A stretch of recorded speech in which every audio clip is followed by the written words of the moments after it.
Assalamualaikum warahmatullahi wabarakatuh. Perkenalkan, saya Fauzia Dwiwati. Saya bertugas di SDN 1 Nanggelan, Kecamatan Krikit, Kabupaten Cirebon. Di sini saya akan memaparkan mengenai konsep dasar pembelajaran digital, pengelolaan kelas online, dan perbedaan dengan kelas luring. Pada materi ini akan dibahas yaitu mengenai pertama, konsep dasar pembelajaran digital, pengertian, kelebihan, tantangan, dan teknologi dalam pembelajaran digital. Yang kedua yaitu aplikasi kelas online. Selanjutnya aplikasi penyimpanan dokumen, kemudian aplikasi presensi online, dan perbedaan kelas digital dan kelas luring. Pembelajaran digital. Pembelajaran digital adalah suatu metode pembelajaran yang menggunakan teknologi informasi dan komunikasi sebagai media utama dalam proses belajar mengajar. Metode ini memungkinkan siswa belajar secara mandiri dan fleksibel, serta dapat diakses dari mana saja dan kapan saja. Kelebihan dan tantangan pembelajaran digital. Yang pertama, untuk kelebihannya yaitu metode ini memungkinkan pembelajar untuk belajar secara mandiri dan fleksibel, sehingga mereka dapat belajar sesuai dengan kecepatan dan gaya belajar masing-masing. Yang kedua, pembelajaran digital memungkinkan pembelajar untuk mengakses sumber belajar dari mana saja dan kapan saja tanpa terikat oleh waktu dan tempat. Berikutnya adalah tantangannya. Yang pertama, tidak semua pembelajar memiliki akses atau kemampuan untuk menggunakan teknologi informasi dan komunikasi. Yang kedua, pembelajar digital juga memerlukan keterampilan khusus dari pengajar atau guru dalam mengelola dan mengembangkan konten pembelajaran yang sesuai dengan karakteristik pembelajar.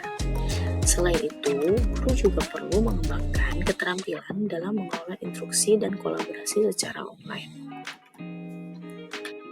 Teknologi pembelajaran digital. Teknologi informasi dan komunikasi menjadi kunci utama dalam pembelajaran digital. Ada beberapa teknologi yang dapat digunakan dalam proses pembelajaran, seperti platform pembelajaran online, video conference, e-book, dan aplikasi mobile. Teknologi ini memungkinkan pembelajar untuk mengakses sumber belajar dari mana saja dan kapan saja, serta berinteraksi dan berkolaborasi dengan pengajar dan rekan pembelajar secara online. Kemudian ada aplikasi kelas online. Aplikasi kelas online adalah sebuah platform yang memungkinkan seorang pengajar dan muridnya untuk berinteraksi dalam lingkungan virtual. Dalam aplikasi ini, murid dapat mengakses materi pembelajaran seperti tugas, ujian, dan diskusi dengan mudah dan nyaman. Ini adalah beberapa contoh aplikasi online. Di antaranya ada Google for Education, Rumah Belajar, Office 365, Paper, dan Genius. Dan masih banyak lagi. Kemudian ini adalah contoh aplikasi bertatap muka secara online yang biasa digunakan ketika kita akan melakukan tatap maya. Yang pertama ada Google Meet, ada Zoom, ada Google Hangout, dan Skype. Nah, untuk sekarang itu yang sering digunakan adalah Google Meet dan Zoom. Kemudian ada aplikasi penyimpanan dokumen. Apa sih pentingnya menyimpan dokumen secara online ini? Nah, seringkali kita itu mengalami kehilangan data-data yang penting pada komputer, pada handphone, pada laptop kita karena perangkat tersebut rusak. Nah, solusinya adalah dengan cara penyimpanan online. Cloud storage atau penyimpanan online merupakan media yang berbasis online untuk menyimpan file serta membutuhkan koneksi internet saat mengaksesnya. Nah, biasanya layanan ini menyimpan dokumen, foto, dan lainnya yang tersimpan di semua perangkat pengguna termasuk perangkat seluler, tablet, dan PC.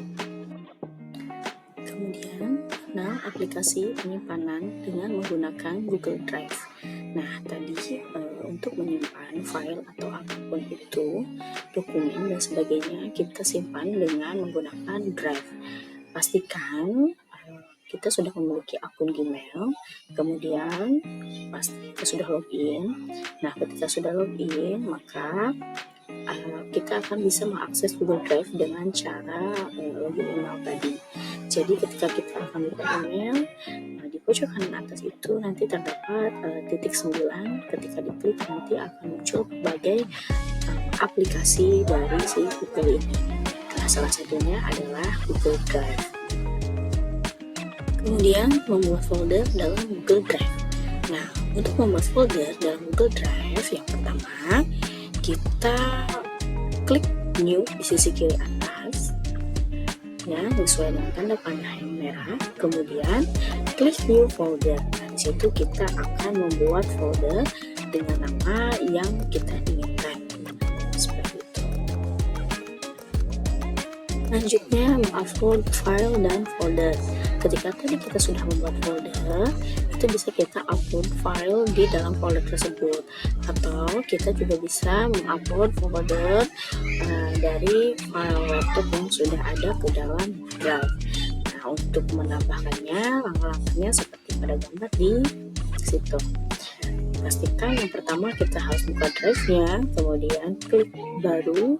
Nah, kemudian nanti di situ ada pilihan upload file atau upload folder. Nah, kita akan upload file, berarti nanti file yang kita upload itu akan tersimpan pada drive tersebut, atau upload folder juga sama, seperti itu. Kemudian ada aplikasi presensi online menggunakan Google Form.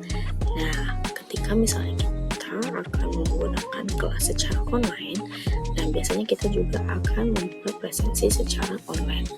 Nah, ini bisa melalui Google Form, ya, Google Formulir, dengan membuat presensi secara online di browser seluler atau web, ya, karena ini tidak memerlukan software khusus. Dan kita bisa mendapatkan hasilnya secara langsung setelah hasil tersebut masuk. Dan selain itu, dapat meringkas hasil presensi secara sekilas dengan Google Sheet. Nah, untuk menggunakan Google Form, langkah yang pertama yaitu buka Google Drive. Nah, kemudian klik New, kemudian New File, dan klik Google Form. Nah, di situ ada gambarnya untuk membantu, ya, tampilannya seperti itu. Nah, kemudian yang terakhir yaitu ada perbedaan pembelajaran digital dan kelas luring. Jadi, di sini kita tinjau perbedaannya. Yang pertama, penggunaan teknologi. Dalam pembelajaran digital, penggunaan teknologi itu lebih banyak menggunakan teknologi seperti smartphone atau HP, laptop atau PC. Sedangkan kelas luring itu tidak banyak menggunakan teknologi karena kita langsung bisa bertatap muka. Kemudian, variasi sistem belajar pada pembelajaran digital. Di sini variasi sistem belajarnya terbatas karena kita tidak bertemu langsung, hanya melalui online.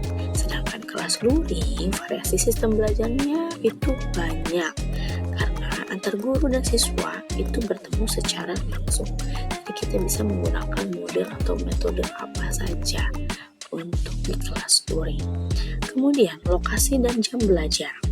Pada pembelajaran digital, lokasi ini kita bisa di mana saja karena bertemu secara maya. Untuk jam pun di sini cenderung lebih fleksibel dan akan memberikan waktu kepada siswa lebih banyak untuk mengembangkan diri. Jadi di sini biasanya untuk kelas pada pembelajaran digital, kelas online itu waktunya sangat fleksibel dan kita bisa diakses di mana saja dan kapan saja. Sedangkan kelas luring, ini lokasinya tentu pasti di sekolah yang akan membuat siswa datang setiap hari untuk absen, untuk belajar, dan biasanya jam belajar juga telah ditetapkan di sekolah. Kemudian, cara bersosialisasi pada pembelajaran digital, sistem belajar daring akan lebih banyak dilakukan online dan jarang bertemu kawan di sekolah. Sedangkan kelas luring di sini, siswa akan lebih punya banyak waktu untuk bersosialisasi dengan teman sebayanya. Baik Bapak Ibu, itu adalah pemaparan mengenai pembelajaran digital, aplikasi yang dapat digunakan pada pembelajaran digital, dan terakhir tutup dengan perbedaan pembelajaran digital dan kelas luring. Sekian pemaparan materi dari saya, semoga bermanfaat. Assalamualaikum warahmatullahi wabarakatuh.